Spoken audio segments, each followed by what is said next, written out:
Hello students, it's Anuradha ma'am here. Welcome to my YouTube channel Make Concept Easy. आज के video lecture में class 11 psychology के chapter 2 methods of inquiry in psychology को continue करते हुए मैं explain करूंगी experimental method. Last video lecture में मैंने आपको डिटेल में एक्सप्लेन किया था ऑब्जर्वेशनल मेथड, वो भी आपको होपफुली अच्छे से क्लियर हो गया होगा। आज मैं आपको डिटेल्ड वे में एज पर एनसीईआरटी एक्सप्लेन करूंगी एक्सपेरिमेंटल मेथड क्या होता है। पूरा वीडियो लेक्चर स्टार्टिंग से एंड तक देखना ताकि कोई भी की पॉइंट एक्सपेरिमेंटल मेथड का मिस ना हो। किस तरह से आप लिखेंगे एक्सपेरिमेंटल मेथड में, देखो एक्सपेरिमेंटल मेथड क्या होता है। This method is conducted to establish cause effect relationship between two variables in controlled situation. देखो एक्सपेरिमेंटल मेथड में जब कोई भी रिसर्चर स्टडी कंडक्ट करता है तो वो cause and effect relationship establish करता है दो वेरिएबल के बीच में, दो इवेंट्स के बीच में, दो स्टिमुलस के बीच में, और जो सिचुएशन होती है वो होती है कंट्रोल्ड सिचुएशन। इसका मतलब क्या हुआ, देखो जब कोई भी स्टडी कंडक्ट की जाती है तो उसमें एक कॉज होता है, दूसरा इफेक्ट होता है। कॉज क्या होता है, कॉज का मतलब क्या हुआ कि एक मैनिपुलेटेड एनवायरनमेंट, एक मॉडिफाइड एनवायरनमेंट रिसर्चर क्रिएट करता है और जिस पर उसे स्टडी कंडक्ट करनी है उस पर्सन को उस एनवायरनमेंट में वो बिठाता है। उस एनवायरनमेंट में बिठाने के बाद उसके रिएक्शन को वो नोट डाउन करता है कि किस तरह से पर्सन उस क्रिएटेड एनवायरनमेंट में रिस्पोंड करता है। ये होता है एक्सपेरिमेंटल मेथड। इसको लैब सेटिंग में कंडक्ट किया जाता है, कभी भी नेचुरल एनवायरनमेंट में कंडक्ट नहीं किया जाता, क्योंकि जो सिचुएशन होती है वो कंट्रोल्ड होती है। रिसर्चर कंट्रोल करता है वेरिएबल्स को। देखो जब भी रिसर्चर कोई स्टडी कंडक्ट करता है तो सबसे पहले तो वो कॉज को एस्टैब्लिश करता है, कॉज को मैनिपुलेट करता है, कॉज को क्रिएट करता है।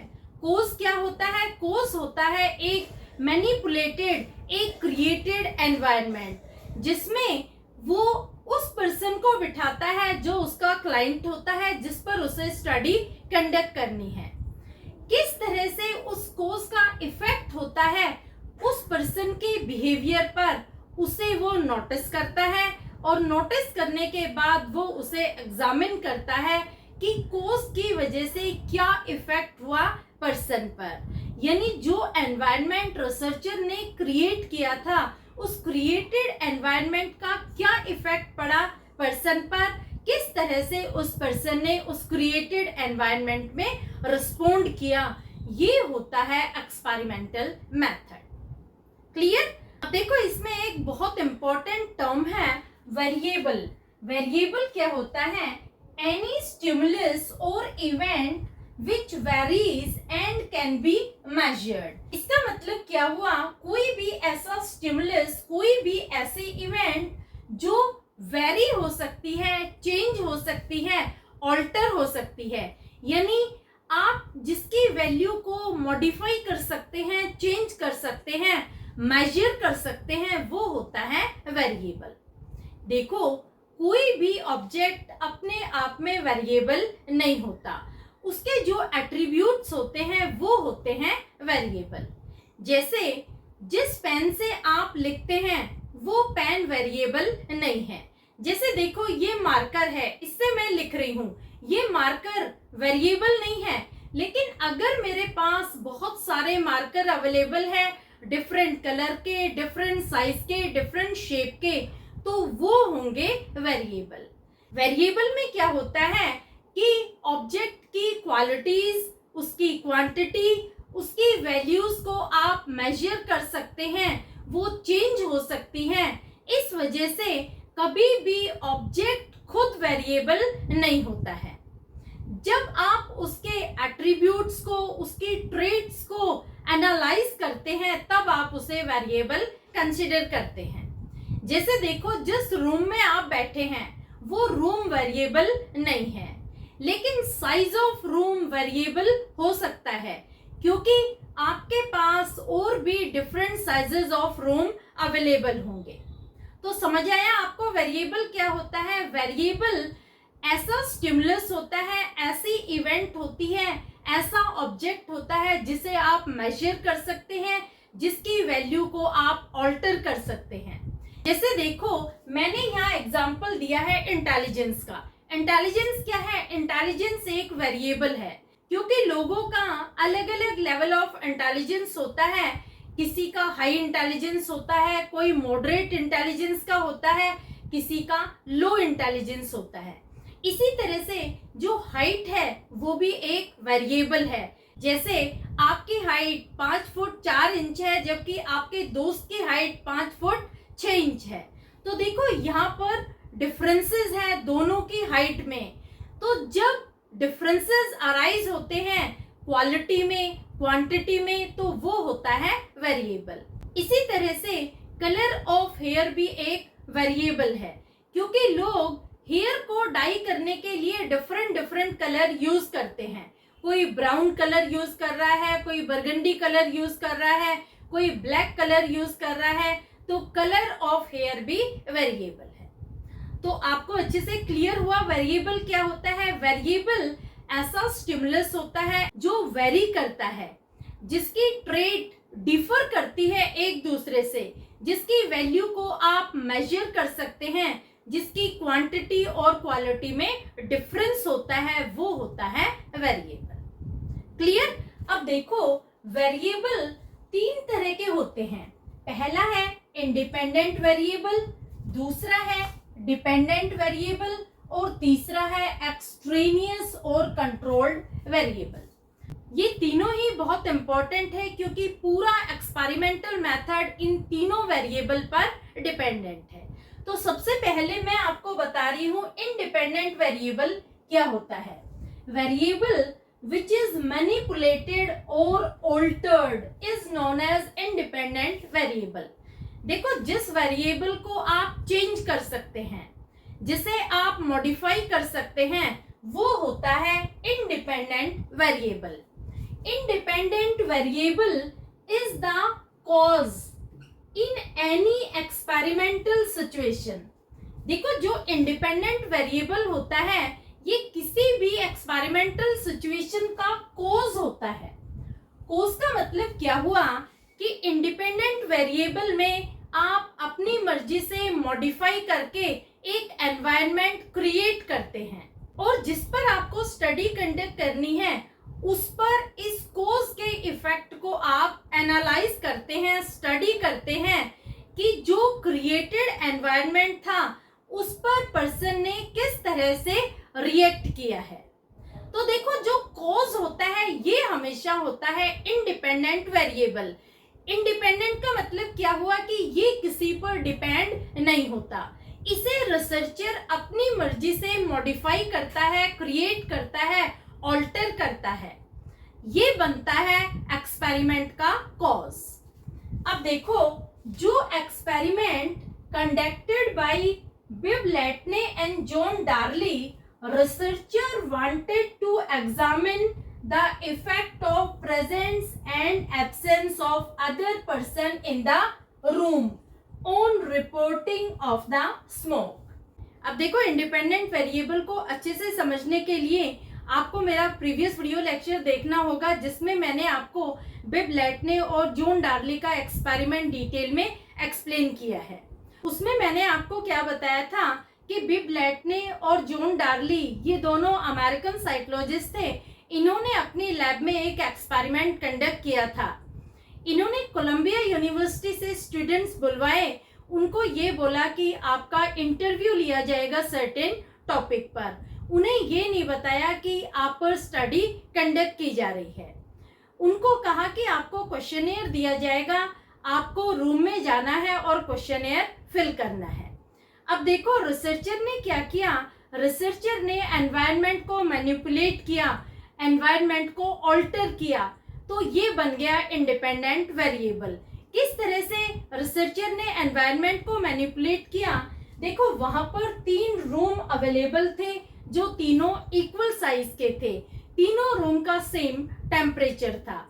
उन्होंने तीनों रूम में स्टूडेंट्स किस तरह से बिठाए, एक रूम में एक स्टूडेंट बिठाया जो यूनिवर्सिटी का था, दूसरे रूम में उन्होंने 3 स्टूडेंट बिठाए जो तीनों ही यूनिवर्सिटी के स्टूडेंट थे, लेकिन तीनों एक दूसरे को नहीं जानते थे।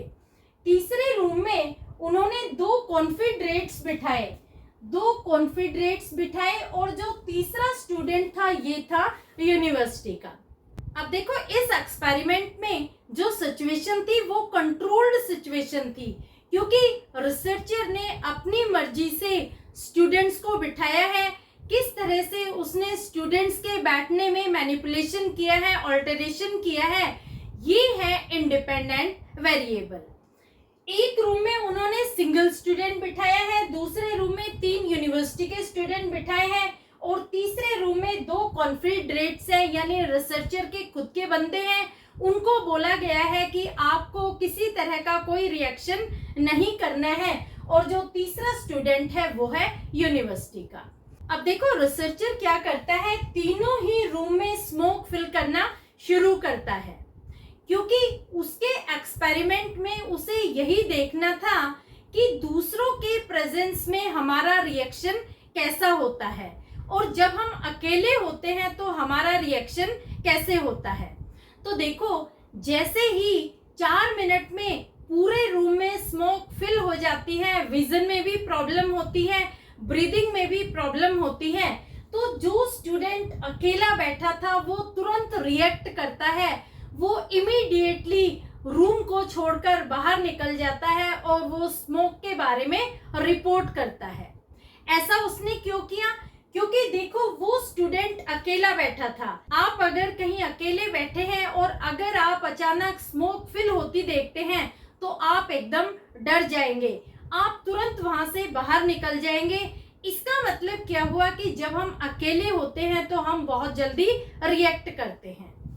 दूसरा जो रूम था उसमें 3 स्टूडेंट बैठे हुए थे, वो जैसे ही स्मोक को फिल होती देखते हैं तो एक दूसरे के चेहरे की तरफ, एक दूसरे के रिएक्शन को समझने की कोशिश करते हैं। वो जल्दी रिएक्ट नहीं करते क्योंकि वो एक दूसरे को देखते हैं, एक दूसरे से बातचीत करते हैं कि क्या हो रहा है, कैसे हो रहा है, क्यों रूम में स्मोक फिल हो रही है, कैसे रूम में स्मोक फिल हो रही है। तो यहाँ पर वो एक दूसरे के रिएक्शन को समझने के बाद रिपोर्ट करते हैं, तो उनकी रिपोर्टिंग ऑफ स्मोक में टाइम लग जाता है। इसका मतलब क्या हुआ कि जब दूसरे लोग हमारे साथ होते हैं तो हमें रिएक्ट करने में टाइम लगता है, क्योंकि पहले हम उनके रिएक्शन को अंडरस्टैंड करने की कोशिश करते हैं और उनके बाद रिएक्ट करते हैं। जो तीसरा रूम था इसमें 2 कॉन्फिडरेट्स थे, यानी 2 रिसर्चर के आदमी थे, वो क्वेश्चनियर इजीली फिल कर रहे थे। तो जो स्टूडेंट यूनिवर्सिटी का था वो उन दोनों को देखकर ये सोचता है कि किसी तरह की कोई इमरजेंसी नहीं है, कोई भी क्रिटिकल सिचुएशन नहीं है, तो वो भी इजीली अपना क्वेश्चनियर फिल करता रहता है। यहाँ पर तीनों स्टूडेंट ने रिपोर्ट करने में बहुत ज़्यादा टाइम लिया, क्योंकि जो कॉन्फिडरेट्स थे उनको पहले ही बोला गया था कि आपको रिएक्ट नहीं करना है। तो जो तीसरा स्टूडेंट उन दोनों स्टूडेंट को जब ऑब्जर्व करता है, उनके रिएक्शन को अंडरस्टैंड करता है, तो वो भी यही सोचता है कि किसी तरह की कोई इमरजेंसी नहीं है। तो यहाँ पर रिएक्शन में बहुत ज़्यादा टाइम लगता है। तो इस एक्सपेरिमेंट में हम इंडिपेंडेंट और डिपेंडेंट वेरिएबल फाइंड आउट करते हैं। देखो इंडिपेंडेंट वेरिएबल क्या है? इंडिपेंडेंट वेरिएबल वाज प्रेजेंस और absence of other person in the room. यहाँ पर जो रिसर्चर था वो एग्जामिन क्या करना चाहता था? वो एग्जामिन करना चाहता था इफेक्ट ऑफ प्रेजेंस और absence of other person in the room on reporting of smoke.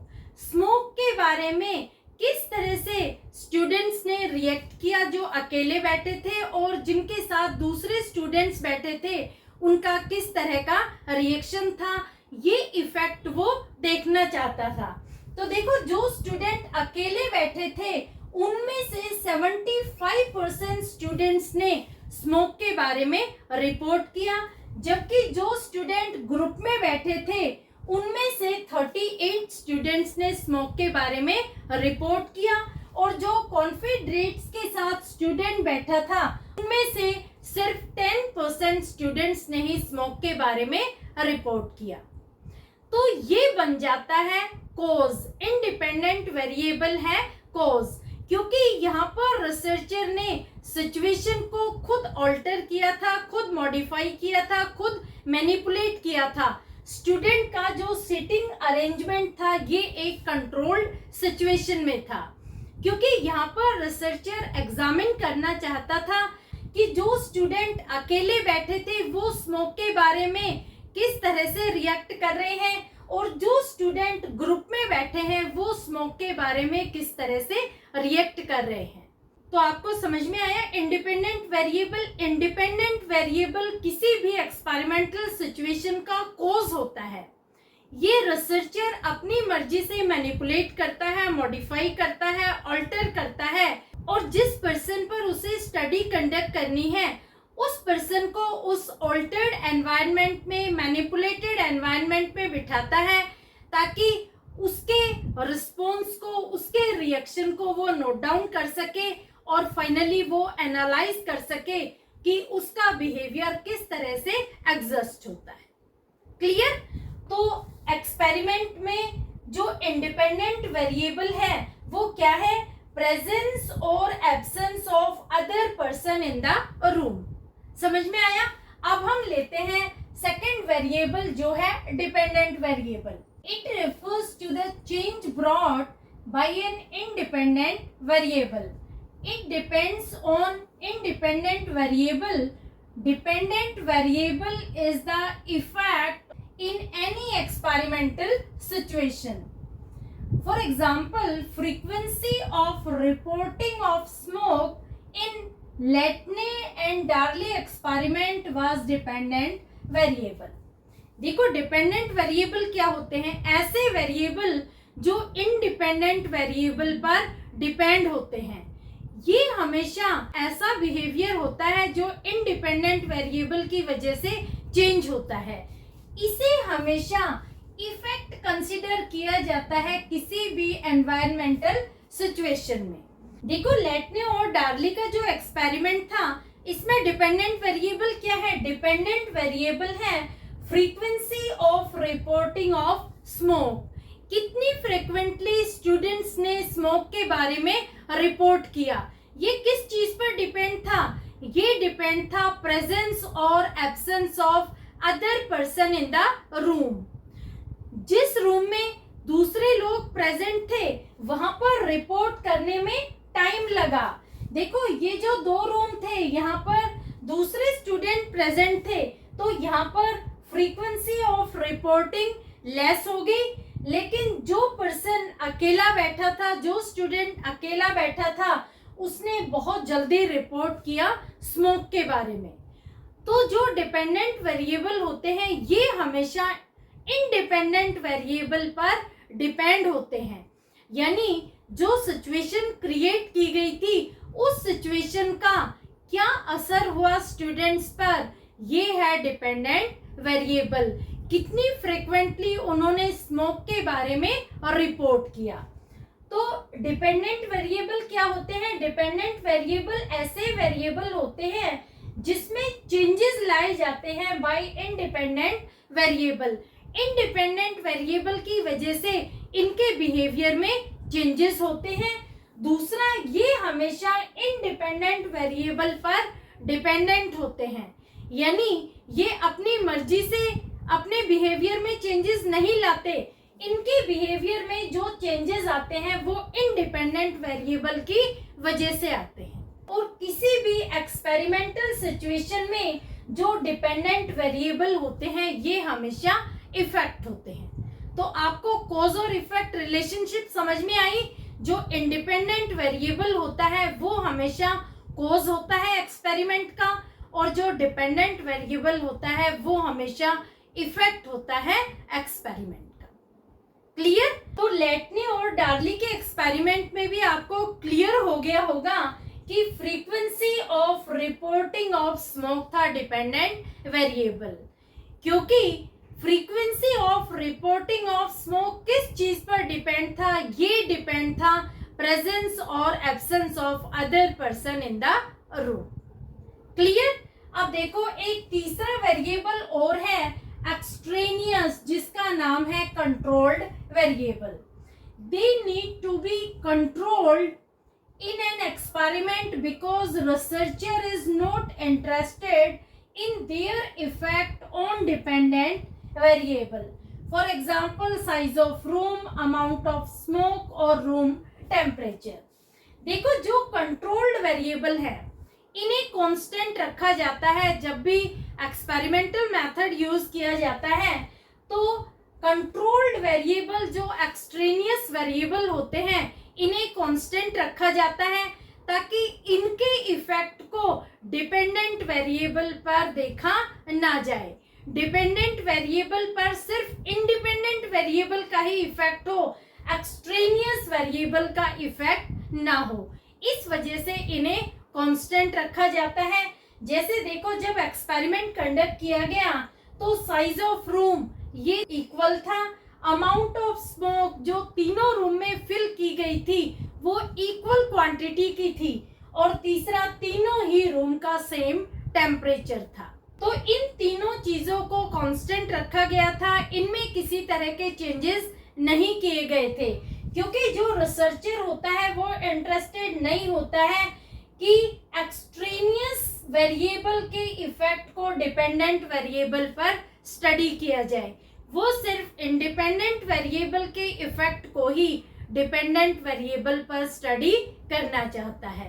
इस वजह से जो एक्सट्रेनियस वेरिएबल होते हैं उन्हें हमेशा कांस्टेंट रखा जाता है। जैसे लेटने और डार्ली के एक्सपेरिमेंट में अमाउंट ऑफ स्मोक को इक्वल रखा गया, तीनों रूम का सेम साइज रखा गया और तीनों रूम में इक्वल टेम्परेचर रखा गया, ताकि डिपेंडेंट वेरिएबल पर जो इफेक्ट हो वो सिर्फ इंडिपेंडेंट वेरिएबल की वजह से ही हो, एक्सट्रेनियस वेरिएबल की वजह से नहीं। क्लियर? तो होपफुली तीनों वेरिएबल आपको अच्छे से क्लियर हो गए होंगे। नेक्स्ट पार्ट एक्सपेरिमेंटल मेथड का मैं लूंगी नेक्स्ट वीडियो लेक्चर में। आपको अगर इस वीडियो लेक्चर में तीनों वेरिएबल में किसी तरह की कोई भी कॉम्प्लिकेशन हो तो feel free to comment in comment box. इसका रिमेनिंग पार्ट में डिस्कस करूंगी नेक्स्ट वीडियो लेक्चर में। Thank you so much.